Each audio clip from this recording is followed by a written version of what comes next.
18ஆம் படி கருப்பசாமி துணை. என் தங்கப்பிள்ளையே, கருப்பசாமி துணைன்னு சொல்லி என் கையை தொட்டு விட்டாய்தானே. இதே கரங்களாலேயே உன்னை ஆசீர்வதிச்சு நீ கேட்டதையெல்லாம் உன் கைகளில் நானே கொடுத்துட்றேன். உன் மனசில் எவ்வளவு வேதனைகள் இருக்குன்னு நீ சொல்லிதான் எனக்கு தெரியணுமா என்ன? சொல்ல வார்த்தைகள் இல்லாத அளவுக்கு உன் மனசுலையும் உன் வாழ்க்கையிலையும் நீ அவ்வளவு கஷ்டங்களையும் பிரச்சனைகளையும் சுமந்து வச்சுக்கிட்டு இருக்கன்னு எனக்கு தெரியும். ஆனால் இப்போது எல்லாமே உன்னை விட்டு விலகி ஓட போகுது. அனைத்தையும் நான் மாற்ற போகிறேன்.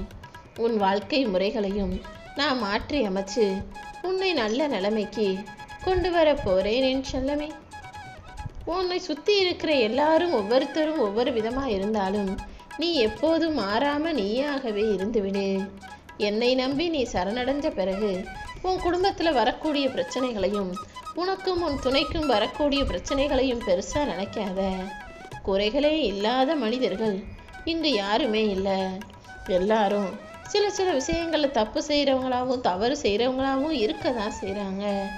ஆனால் அதை விட்டு கொடுத்து அனுசரித்து சமாளித்து தாண்டி போய்கிட்டே இருக்கணுமே தவிர எல்லாத்தையும் மனசில் தூக்கி வச்சு சுமந்து பாரமாக்கிக்கிட்டு கஷ்டப்படக்கூடாது என் செல்லமே. இந்த கருப்பசாமியின் கைகளை தொட்ட உன் வாழ்க்கையில் இனி எல்லா துக்கங்களும் நீங்கி உன் மனசில் எல்லாம் நினச்சது போல நல்லபடியாக நடக்க போகுது. உன் துணை உன்னை புரிஞ்சுக்கிட்டு உன் மேலே அன்பு செலுத்த ஆரம்பிப்பாங்க. நீ எப்போதும் எதை சொல்லியும் யார் மனசையும் கஷ்டப்படுத்தவோ காயப்படுத்தவோ வேணாம். உன் இல்லறம் நல்லறமாக இனி மகிழ்ச்சி கிடைக்கும்படி நான் செய்ய வேண்டியது என்னுடைய பொறுப்பு. மங்களகரமான மனம் மகிழும்படியான நல்ல நிகழ்வுகள் உன் வாழ்க்கையில் நடக்க போகுது. இனி முழுக்க முழுக்க என் அற்புதங்கள் உன் வாழ்க்கையில் நடக்கும்படி நான் செய்ய போகிறேன் என் செல்லமே.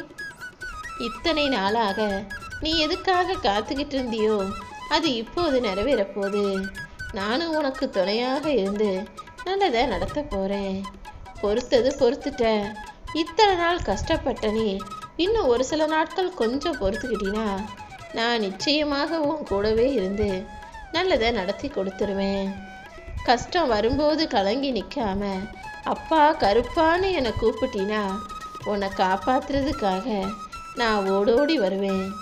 நீ எத்தனை முறை என்னுடைய கோயிலுக்கு வந்து என்னை தரிசனம் செஞ்சாலும் அடுத்தவங்களுக்கு ஒரு தீங்கு செஞ்சிட்டினா அதுக்குரிய பாவத்துக்கு தண்டனை கிடைச்சே தீரும்.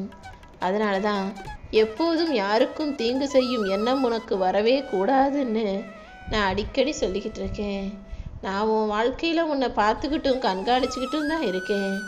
நீ எதுக்கும் பயப்பட வேண்டாம் என் செல்லமே. என்னை மீறி உன்னை எந்த தீங்கும் நெருங்காது. என்ன துன்பம் வந்தாலும் நீ என்ன மனசில் நினச்சிக்கோ. உன் வாழ்க்கையில் ஒரு நல்ல மாற்றத்தை கொண்டு வர வேண்டியது என்னுடைய பொறுப்பு. எல்லாத்தையும் மாற்றக்கூடிய சக்தி படைச்ச இந்த கருப்பன் உன் தலை விதியையும் நல்ல முறையில் மாற்றி காட்டுறேன். இனி 16 செல்வங்களும் பெற்று நீ பெருவாழ்வு வாழப் போகிறாய் என் செல்லமே. என் வார்த்தைகள் மேலே நீ நம்பிக்கை வை. ஏன்னா என் வாக்கு ஒவ்வொன்றும் சத்திய வாக்கு. சில விஷயங்களை நான் உனக்கு காலம் கடந்து கொஞ்சம் தாமதமாகத்தான் கொடுப்பேன். ஆனால் நிச்சயமாக உன் கைகளில் கொண்டு வந்து சேர்த்துடுவேன். இது சத்தியம் என் செல்லமே. நீ என்னை நம்பி இரு. நீ யாருக்கும் எந்த கெடுதலும் செய்யலைன்னு எனக்கு தெரியும். அதனால் உன் வாழ்க்கையை நினச்சி நீ வருத்தப்படவே வேணாம். இனி நடக்க போகிறதெல்லாம் நல்லதாக இருக்கும். நீயும் நல்ல பேரோட நிம்மதியான மகிழ்ச்சியான வாழ்க்கையை வாழ்வ. உன்னை கெடுக்கிறதுக்கு எத்தனை பேர் வந்தாலும் அதே இடத்துல உன்னை வாழ வைக்கவும் உன்னை சிறப்பாய் சுருதிக்கு நிறுத்தவும் இந்த கருப்பசாமி நான் வந்து நிற்பேன். ஏதாவது ஒரு மனிதருடைய ரூபத்தில் வந்து நின்று 1000 கரம் கொண்டு உன்னை காப்பாற்றுவதற்காக தான் என்னுடைய கரத்தை தொட சொன்னேன் என் செல்லமே. இப்போ கூட என் மேலே முழு நம்பிக்கையோடு இருக்கும் என் அன்பு பிள்ளையான நீ கருப்பசாமி துணைன்னு சொன்னினா போதும். நீ கேட்டது எல்லாம் நிச்சயமாக உன்னை வந்து சேரும்படி நான் ஆசீர்வதித்து அருள் செய்வேன். என் கைகளுக்குள்ளே உன்னை பத்திரமாக பாதுகாத்து வச்சிருக்கேன். உன் கஷ்டங்களை தீர்க்கணும்னு சொல்லி தானே நான் உன் வீடு தேடி வந்திருக்கேன். இனி உன் வாழ்க்கை ஒளிமயமாக வாரும். எல்லாமே இனி உனக்கு வெற்றிதான். நீயும் மகிழ்ச்சியாக வாழும்படி உனக்கு நான் நல்லதை செய்வேன்.